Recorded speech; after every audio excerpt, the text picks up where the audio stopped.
Hello students, good morning. Today in 9th class mathematics we are starting a new topic and we are starting with a theorem.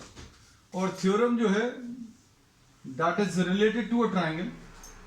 Triangle है लेकिन ये quadrilaterals वाले chapter में दिया हुआ triangle से related theorem है. The line joining the midpoint.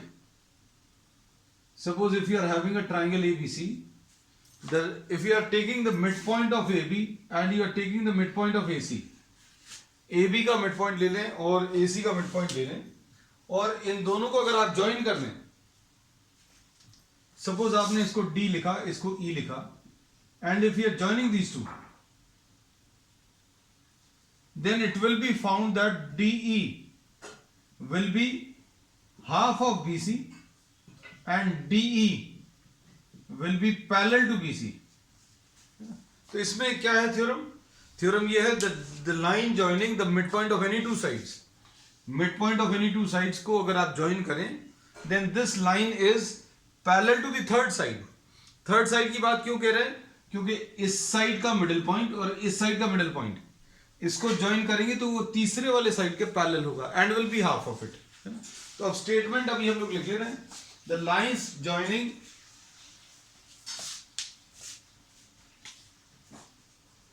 the line joining the midpoint of any two sides of a triangle is parallel to the third side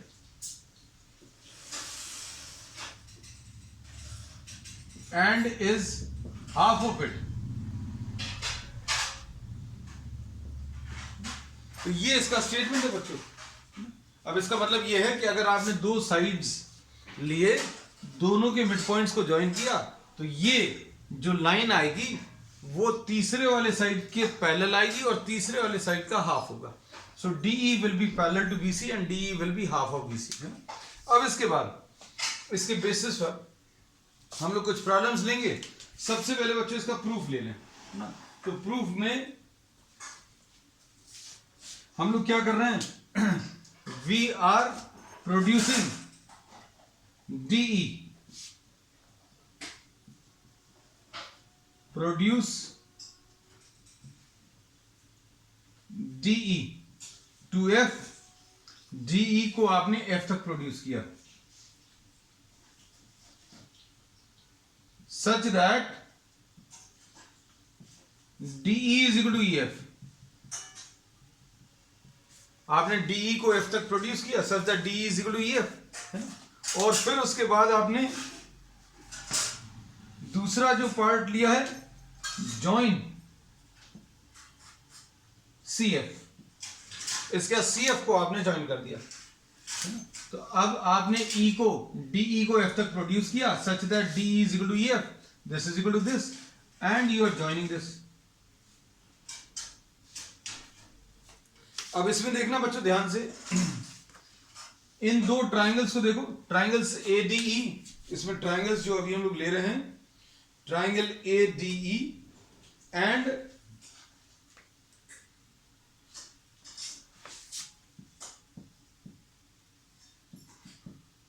ADE और इसमें FCE. ये ट्राइंगल और ये वाला एक ट्राइंगल, ये दो ट्राइंगल्स अभी हम लोग ले रहे हैं. इन दो ट्राइंगल्स को देखना बच्चों ध्यान से. This is equal to this by construction. तो देखो इसमें क्या बोल सकते हैं? DE will be equal to EF. DE is equal to what? EF. पहली चीज. फिर उसके बाद और क्या बोल सकते हैं? DE is equal to EF दिया है. फिर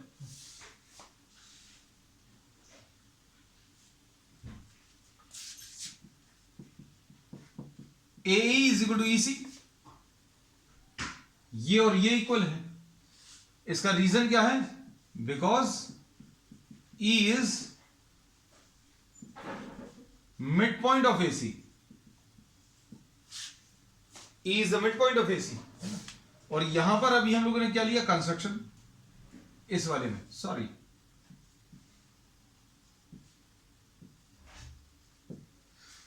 उसके बाद नेक्स्ट चीज क्या बता सकते हैं, ये वाले एंगल्स भी इक्वल होंगे। तो क्या बोलेंगे इसमें, triangle AED will be congruent. कौन कौन से triangle, triangle AED will be congruent to triangle CEF। Triangle AED will be congruent to triangle CEF। अब इसमें लिखने का तरीका तो अभी हमें मालूम है, AE लिखा तो यहां पर ED लिख लेंगे, यहां पर CE लिखा है और ये EF है, इसको अभी हम लोग CE लिख दे रहे हैं, और ये EF और इसको ED लिख दे रहे हैं। It does not make much of a difference. तो AED और CEF ये कॉन्ग्रुएंट आ गए। अब इस कॉन्ग्रुएंसी के बेसिस पर बच्चों क्या कह सकते हैं, AD will be equal to CF। मतलब अब हम लोग ये बोलेंगे कि ये वाला जो साइड है ये इसके बराबर आ जाएगा। So here we say that AD is equal to CF, ये आ गया। ठीक, अब इसके बाद angle D will be equal to angle F। Angle D is equal to angle F, मतलब ये वाला जो एंगल है बच्चों ये इस एंगल के बराबर होगा। तो अब हम तो कह सकते हैं angle D will be equal to angle F।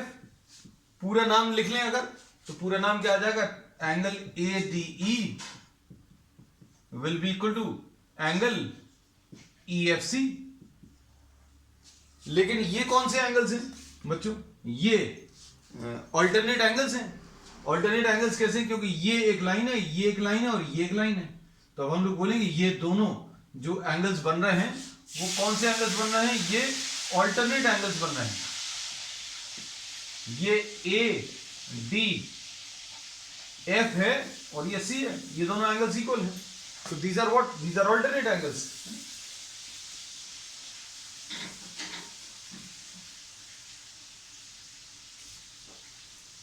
अब इसके बाद इसके बेसिस पर कह सकते हैं कि AD will be parallel to CF। AD जो है बच्चों CF के पैरेलल आ गई। अब AD अगर CF के पैरेलल है तो अभी आप पूरी लाइन भी लिख सकते हो, AB will be parallel to CF। AB parallel to CF आ गया। अब AD पैरेलल टू CF आया था, इसमें AB पैरेलल टू CF लिख दिया, या फिर इसको ऐसा भी लिख सकते हैं DB is parallel to CF। पहले AD पैरेलल टू CF आया, फिर AD की पूरी लाइन AB है तो AB पैरेलल टू CF, और AB पैरेलल टू CF है तो BD पैरेलल टू CF आ गया। अब BD पैरेलल टू CF मिल गया, BD is parallel to CF। फिर उसके बाद अब देखना ध्यान से, AD is equal to DB because D is the midpoint।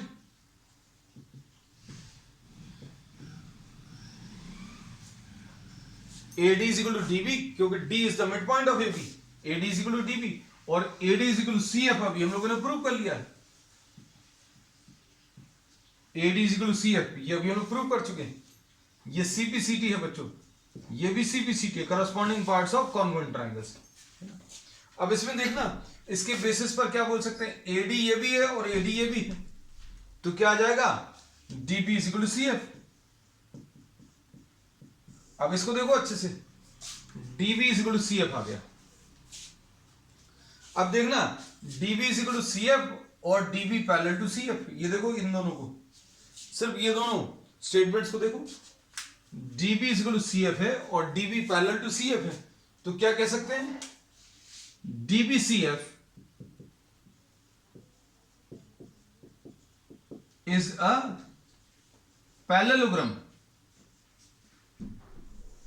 DBCF क्या है, एक पैरेललोग्राम है। क्यों, क्योंकि इसके ऑपोजिट साइड्स इक्वल हैं, ऑपोजिट साइड्स इक्वल हैं, ये दोनों इक्वल हैं और ये दोनों पैरेलल भी हैं।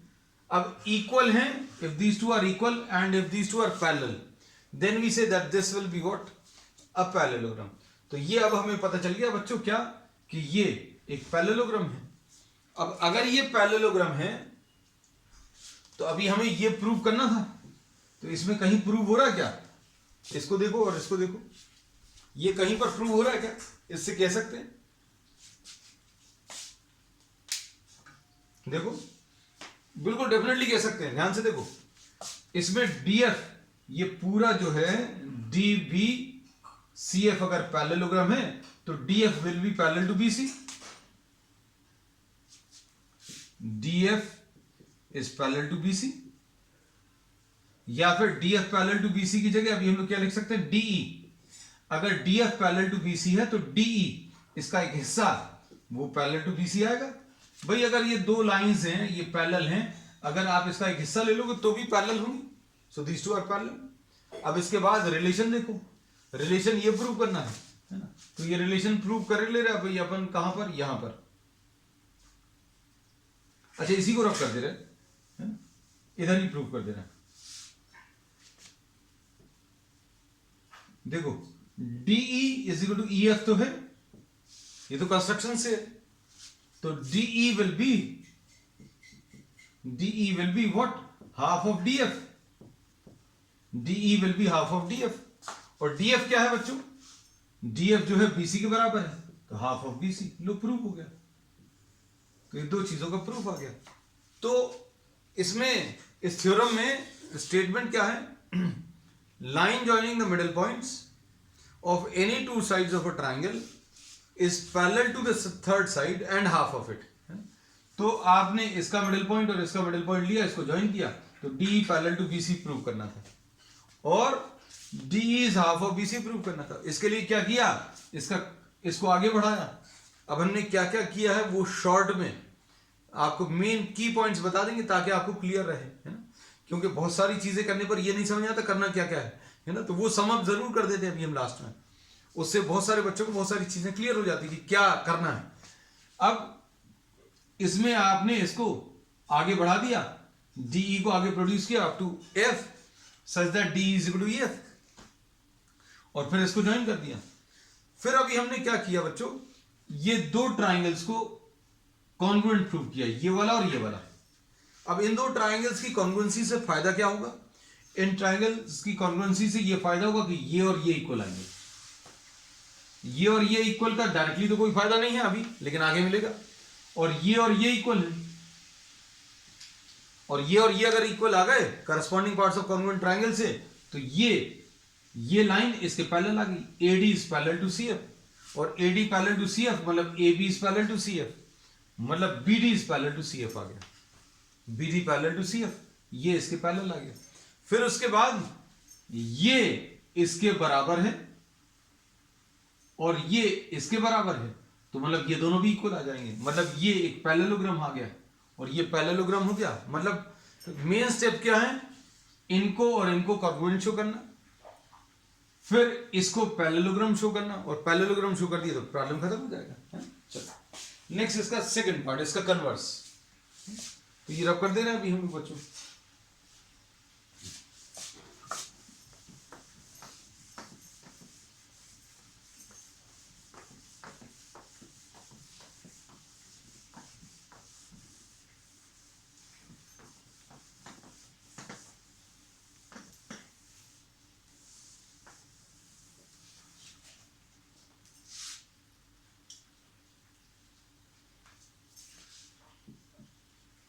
अब इसका कन्वर्स क्या बोलता है, कन्वर्स अभी हम लोग ये बोलते हैं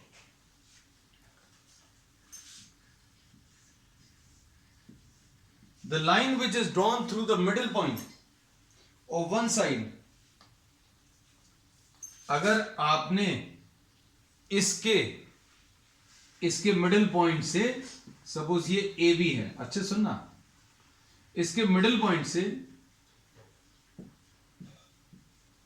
इसके मिड पॉइंट से एक लाइन ड्रॉ करी, ये line this is drawn parallel to BC।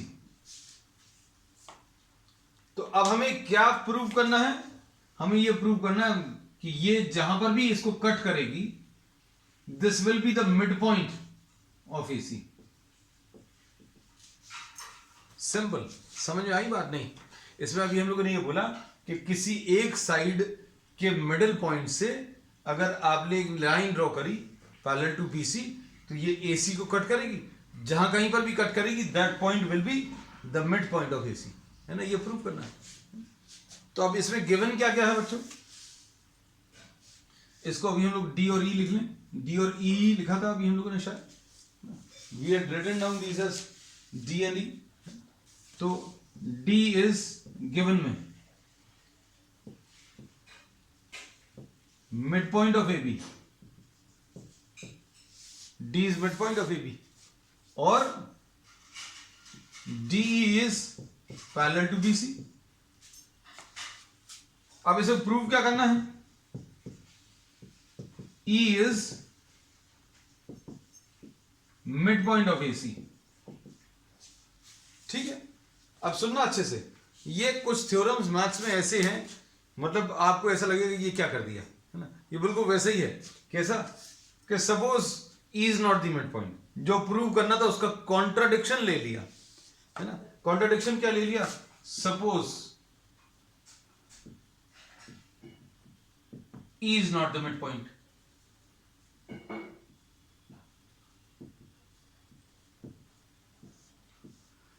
ये अज्यूम कर लिया, therefore there will be some midpoint। अगर ये जो E है ये मिड पॉइंट नहीं है तो कोई मिड पॉइंट तो होगा। तो लो भैया, suppose E dash,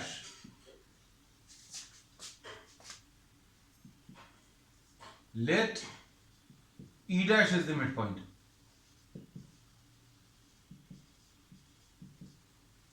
E dash जो है बच्चों AC का मिड पॉइंट आ गया।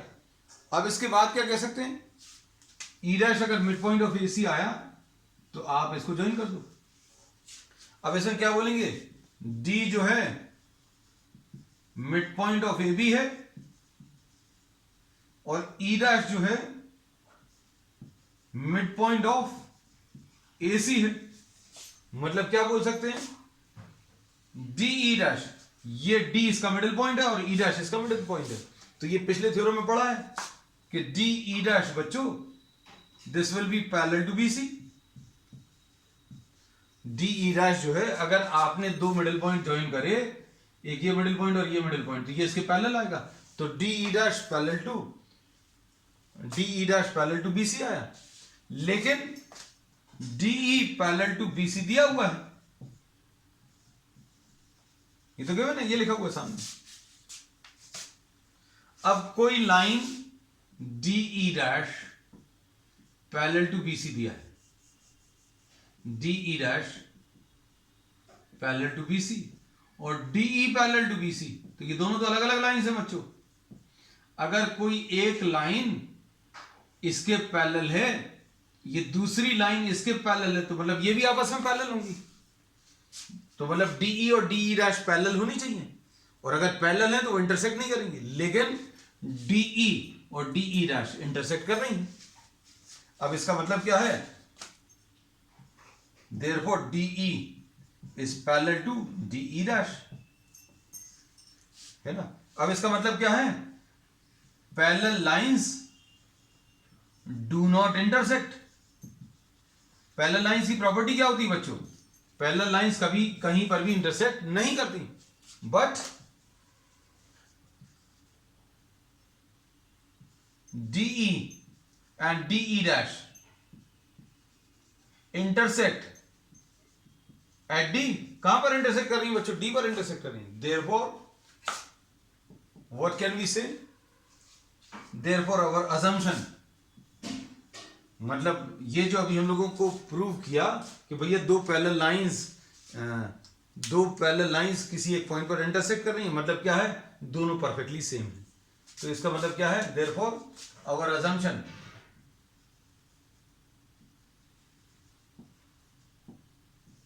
कौन सा, that E is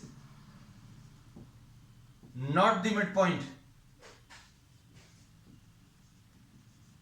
of AC is not correct। Therefore we say that E is the midpoint of AC।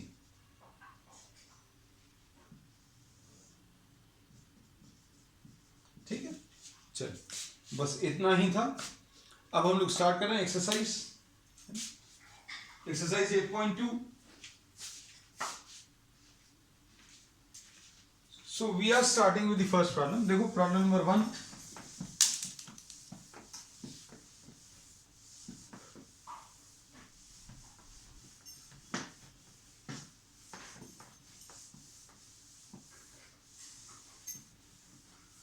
ये थ्योरम जो है ट्राइंगल का है, लेकिन इन सब का यूज अभी हम लोग क्वाड्रिलैटरल्स में ही करने वाले हैं. एक्सरसाइज 8.2.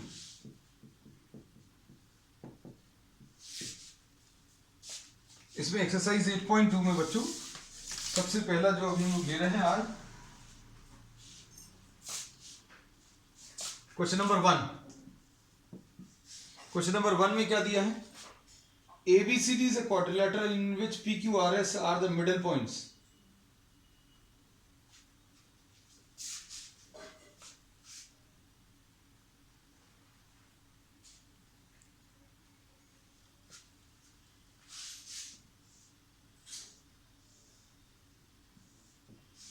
ऐसा कुछ दिया है. ABCD is a quadrilateral. This is given. And PQRS.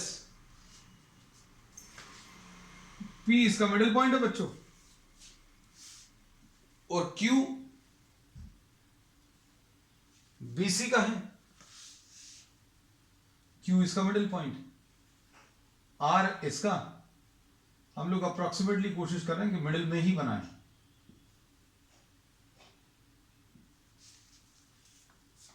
ठीक. अब इसके बाद क्या बोला प्रॉब्लम में इन्होंने बोला PQRS को ज्वाइन किया. Show that SR is parallel to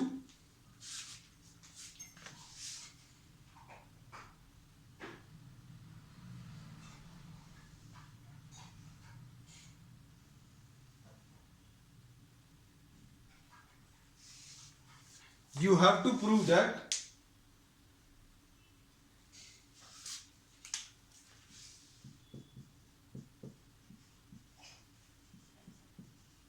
show कर सकते हैं. बहुत सिंपल है. देखो जरा, आपको प्रॉब्लम जैसे ही आपको जो प्रूव करना है वो लिखा तो आपको पता चल जाएगा क्या करना है. देखो क्या बोल सकते हैं बच्चों, ध्यान से देखो.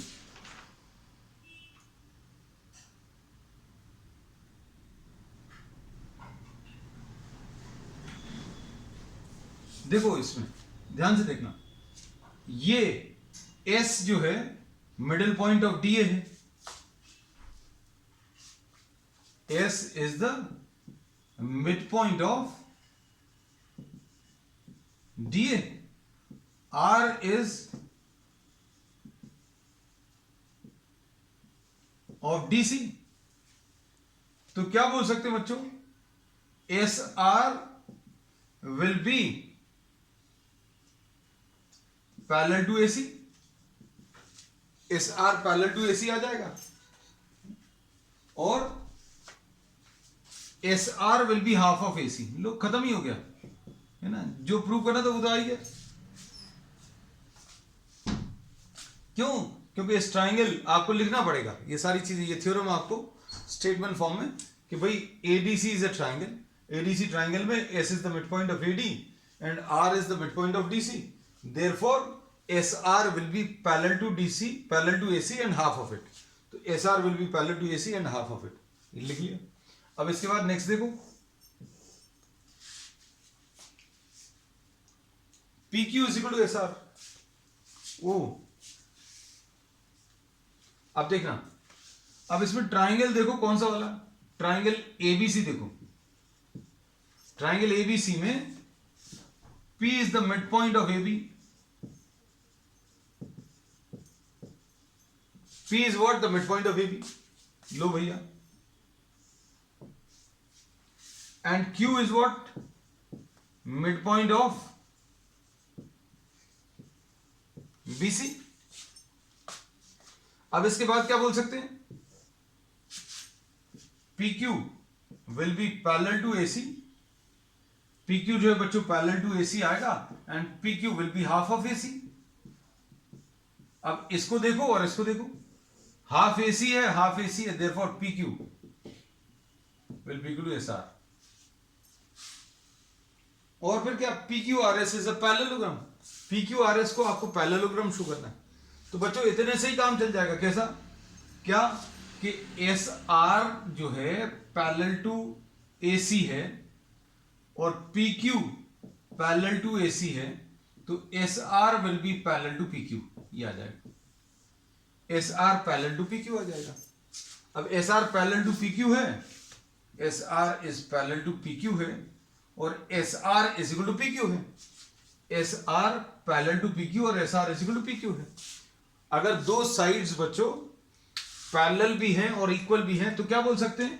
अगर आप इसको ज्वाइन करोगे तो therefore PQRS is a parallelogram. यही प्रूव करना था, बस खत्म हो गया, इतना ही सर।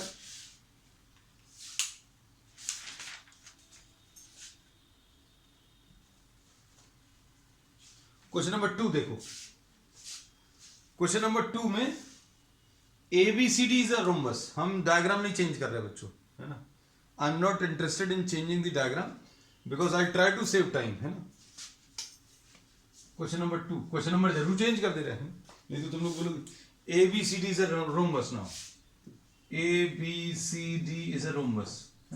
रोम्बस जैसा दिख तो नहीं रहा, लेकिन चला लो बच्चों, थोड़ा सा तो चला लेना। ABCD is a rhombus and PQRS are the midpoints. PQRS is the midpoint of AB, BC, CD and DA. ऐसे ही है बिल्कुल। Show that the quadrilateral PQRS is a rectangle. PQRS को आपको रेक्टेंगल शो करना है ना। आधा काम तो किया हुआ रखा है। कौन सा वाला आधा काम किया हुआ रखा है बच्चों? इसमें PQRS। हम एक काम करते हैं बच्चों, डायग्राम थोड़ा सा चेंज कर दे रहा, प्रूफ तो बिल्कुल वैसे ही है ना। सो आई विल नॉट चेंज आपको। हाँ, PQRS इज अ पैरेललोग्राम का प्रूफ इतना ही है, बिल्कुल वैसे ही। अब इसमें हम डायग्राम थोड़ा सा रोम्बस जैसा दिखने लगे वैसा कर दे रहे हैं।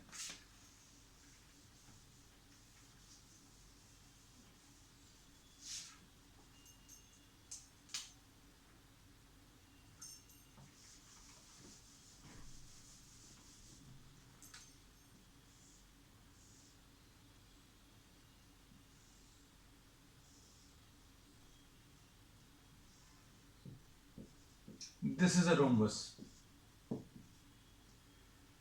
ये P है, ये Q है, ये R है बच्चों, ये S है। प्रूफ कैसा आएगा, है ना। थोड़ा रिपीट भी कर दें। जब इतना डायग्राम ड्रॉ किया भैया, AC ड्रॉ किया आपने और फिर क्या किया? SR ड्रॉ किया। S is the middle point of AD, R is the middle point of DC, तो SR will be parallel to AC। SR parallel to AC और SR will be half of AC। ये आ गया। अब इस वाले को देखो बच्चों, P is the midpoint of AB, P is the midpoint of AB, Q is the midpoint of BC। हो गया। अब क्या बोलेंगे? PQ will be parallel to AC and PQ will be half of AC। PQ will be half of AC, PQ parallel to AC and PQ is half of AC। अब ये इसके parallel है, ये इसके पैरेलल है, मतलब ये दोनों भी पैरेलल होंगे। PQ is parallel to SR। ये देखो ये लिखा हुआ है, SR पैरेलल टू AC है और PQ पैरेलल टू AC है, देयरफॉर SR एंड PQ जो है, SR और PQ दोनों पैरेलल टू AC हैं, तो मतलब SR will be parallel to PQ। ये आ गया। और फिर इन दोनों को इक्वेट कर दूं। इन दोनों को अगर आप इक्वेट करोगे तो क्या आएगा? PQ is equal to SR आ गया। PQ is equal to SR आ गया और SR is parallel to PQ, therefore PQRS is a parallelogram. इतना पार्ट तो बिल्कुल परफेक्टली सेम है। अब इसको रेक्टेंगल शो करना, ज्वाइन भी कर देना।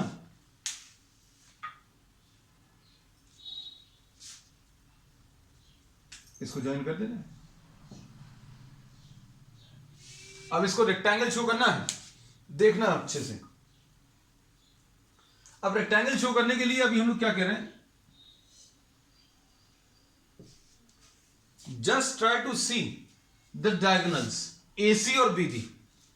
AC और BD को देखना बच्चों, ये 90 डिग्रीज होगा। क्यों होगा 90 डिग्रीज? इसका रीजन क्या है? क्योंकि ABCD is what? A parallelogram. Sorry, ABCD is a rhombus. तो diagonals intersect each other at 90 degrees.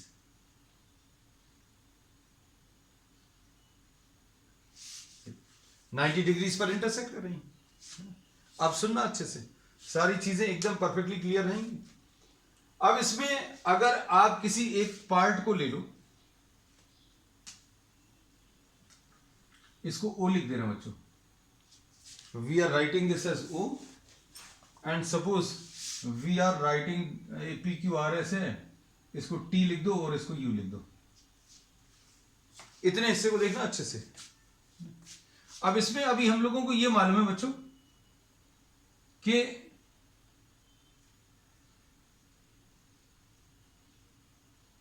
SR जो है पैरेलल टू AC है एंड पैरेलल टू PQ है, ऐसा तो कह सकते हैं। अब इसके बाद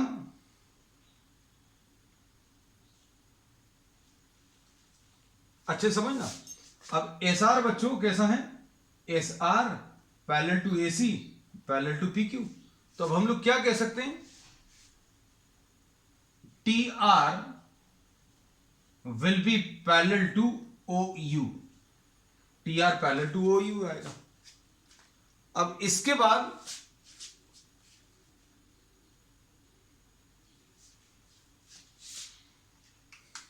ध्यान से सुनना,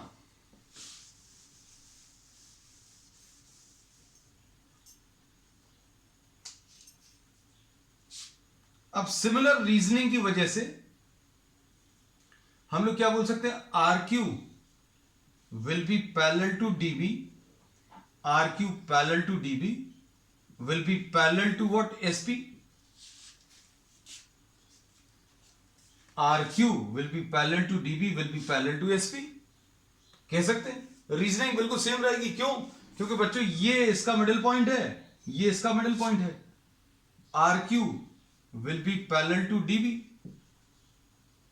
और SP will be parallel to DB। तो ये लिख दिया, तीनों पैरेलल होंगी। कौन सा? SP will be parallel to DB will be equal to RQ। अब लेकिन हमें सिर्फ किसकी जरूरत है? इस पूरी लाइन का एक हिस्सा TO is parallel to RU। ये RQ भी नहीं लिया, RQ का एक छोटा सा पार्ट ले लिया। अब इसको देखो, TO ये वाला और RU ये वाला, ये पैरेलल है। उसके बाद TR और OU ये भी पैरेलल है। तो क्या कह सकते हैं बच्चों? ये जो अंदर का एक पार्ट बन रहा है, एक छोटा क्वाड्रिलेटरल, कौन सा वाला? TRUO is a parallelogram। क्यों? क्योंकि इसके ऑपोजिट साइड्स पैरेलल हैं। कौन से ऑपोजिट साइड्स पैरेलल हैं बच्चों? ये इसके पैरेलल है और ये इसके पैरेलल है। अब अगर ये पैरेलल हैं, अच्छे सुनो, अगर ये पैरेललोग्राम है तो ये वाला एंगल 90 है। पैरेललोग्राम के ऑपोजिट एंगल्स इक्वल होते हैं, therefore angle O will be equal to angle R and this will be equal to 90, so angle R will be equal to 90। अब हमें ये तो पता चल गया था कि ये पैरेललोग्राम है, PQRS के बारे में ये पता चल गया था। क्या है? एक पैरेललोग्राम है। PQRS बच्चों, PQRS ये पैरेललोग्राम है और इस पैरेललोग्राम में एक एंगल 90 डिग्री से, ये पता चल गया। और अगर एक एंगल 90 डिग्री है तो बाकी सब भी 90 होंगे, क्योंकि ये इसके पैरेलल है और ये ट्रांसवर्सल है, तो ये भी 90 होगा। और अगर ये 90 है तो ये वाला भी 90 होगा। So all the four angles are 90 degrees. Therefore parallelogram prove करने के बाद अगला स्टेप क्या आ गया? PQRS is a rectangle. यही प्रूव करना था। तो बच्चों अब इसको कंप्लीट कर लेना। प्रॉब्लम्स को खुद प्रैक्टिस करना, खुद सारी चीजें लिख कर करना, क्योंकि अगर आप प्रैक्टिस नहीं करेंगे हमारे करने से कुछ नहीं होने वाला है ना। So you will have to practice. तो आज के लिए बच्चों इतना ही। We will continue with the remaining problems on the next time. That's all for today.